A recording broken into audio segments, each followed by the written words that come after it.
جو صدر نیکسن کے ذریعے برطانیہ پر مسلسل دباؤ ڈالنے لگی کہ گوادر کو شاہ ایران کے حوالے کر دیا جائے۔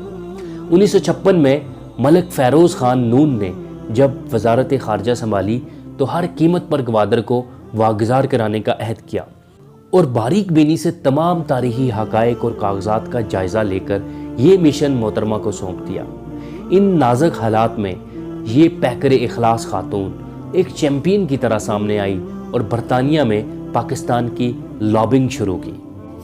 انہوں نے بھرپور ہوم ورک کر کے یہ کیس برطانیہ کے سامنے رکھا تاکہ ہاؤس آف لارڈز سے منظوری لے کر گوادر کا قبضہ واپس لیا جائے، کیونکہ کلات خاندان کی جاگیر اب پاکستان کی ملکیت تھی، لہٰذا ان کی جاگیر کے اس حصے کی وراثت پر بھی اب پاکستان کا حق تسلیم ہونا چاہیے۔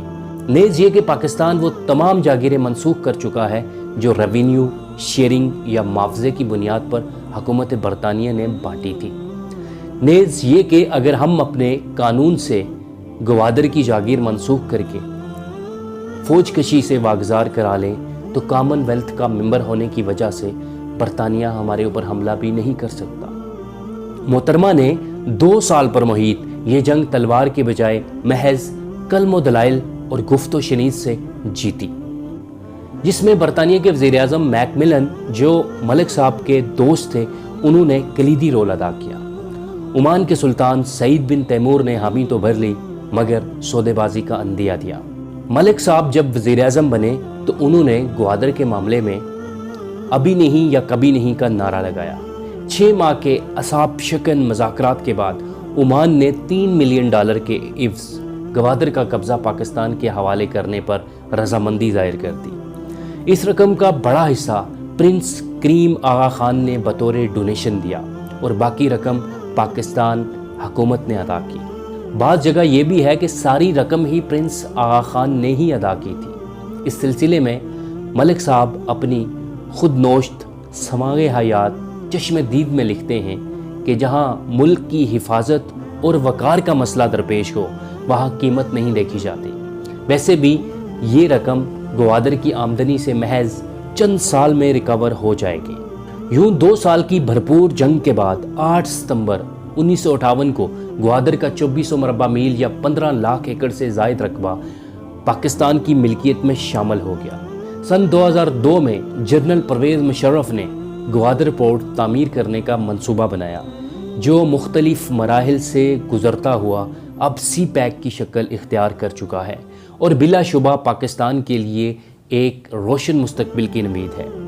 آج ہر کوئی گوادر پورٹ اور سی پیک کا کریڈٹ تو لینا چاہتا ہے مگر اس عظیم محسن پاکستان کا نام کوئی نہیں جانتا، جس نے دنیا کے 4 طاقتور اسٹیک ہولڈرز برطانوی پارلیمنٹ اور CIA ایران اور عمان سے چومکھی جنگ لڑکے کھویا ہوا گوادر واپس پاکستان کی جھولی میں ڈال دیا۔ مطالعہ پاکستان سے چڑھنے والے لوگ پاکستان کے خلاف پیش گوئیاں کرنے والے بابوں کو صرف اسی لیے پروموٹ کرتے ہیں کہ تعمیر پاکستان کو اپنا ایمان بنا کر انمٹ نقوش چھوڑنے والی تحریک پاکستان کی ان بے مثال ہستیوں سے ہی نسل کہیں متاثر نہ ہونے لگے۔ یہ وہ خوفناک مطالعہ پاکستان ہے جس سے کچھ لوگوں کو پسینے آ جاتے ہیں۔ ایک اور اعلیٰ ظرفی دیکھیے کہ اس ملک میں جہاں ایک نلکا لگا کر بھی اس کا ڈھول پوری قوم کے آگے پیٹا جاتا ہے، وہاں ان اعلیٰ ظرف ہستیوں نے اپنی اس بے مثال کامیابی کا ملک گیر جشن محض اس لیے نہیں منایا کہ سلطان آف عمان کی عزت نفس مجروح نہ ہو۔ یہی وجہ ہے کہ قوم آج اس نابغہ روزگار کپل کو جانتے ہی نہیں، نہ ان کے اس عظیم کارنامے سے واقف ہے۔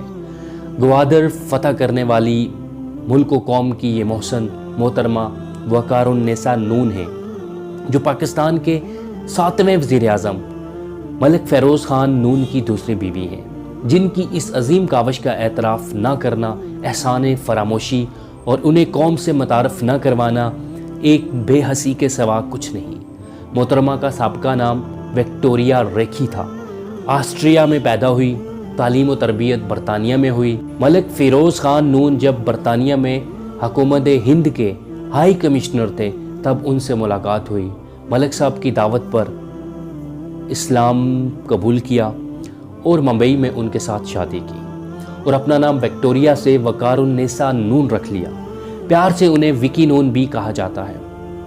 محترمہ نے تحریک پاکستان کو اجاگر کرنے کے لیے خواتین کے کئی دستے مرتب کیے اور سول نافرمانی کی تحریک میں انگریز کی خضر حیات کابینہ کے خلاف احتجاجی مظاہرے اور جلوس منظم کرنے کی پاداش میں 3 بار گرفتار بھی ہوئی۔ قیام پاکستان کے بعد انہوں نے لٹے پٹے مہاجرین کی دیکھ بھال کے لیے بڑا متحرک کردار ادا کیا۔ خواتین ویلفیئر کی اولین تنظیم اپوا کی بانی ممبران میں بھی آپ شامل ہیں۔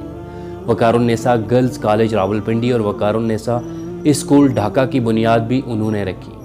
ہلال احمر کے لیے گران قدر خدمات انجام دی۔ ضیاء الحق کے دور میں بطور منسٹر ٹورزم کے فروغ کے لیے دنیا بھر کو پاکستان کی طرف راغب کیا۔ پاکستان ٹورزم ڈیولپمنٹ کارپوریشن انہی ہی کی نشانی ہے۔ پاکستان کی محبت میں ان کا جذبہ بڑھاپے میں بھی سرد نہ پڑا۔ برطانیہ میں مقیم ان کی بے اولاد بہن کی جائیداد جب انہیں منتقل ہوئی تو اس فنڈ سے انہوں نے وکی نون ایجوکیشن فاؤنڈیشن قائم کیا، جو آج بھی سماجی خدمات کا چراغ جلائے ہوئے ہے۔ محترمہ کی وصیت کے مطابق اس فنڈ کا ایک حصہ ان نادر مگر ذہین طلباء کو آکسفورڈ جیسے اداروں سے تعلیم دلوانے پر خرچ ہوتا ہے، جو واپس آ کر اس مملکت کی خدمت کرنے پر راضی ہوں۔ دوستو، یہی تھی ہماری آج کی ویڈیو۔ پسند آنے کی صورت میں اسے لائک اور اپنے دوستوں کے ساتھ شیئر ضرور کیجیے گا۔ ملتے ہیں کسی طرح کی ویڈیو کے ساتھ۔ اپنا اور اپنے پیاروں کا ڈھیر سارا خیال رکھیے گا۔ اپنے میزبان بلال گلزار کو دیجیے اجازت۔ اللہ نگہبان۔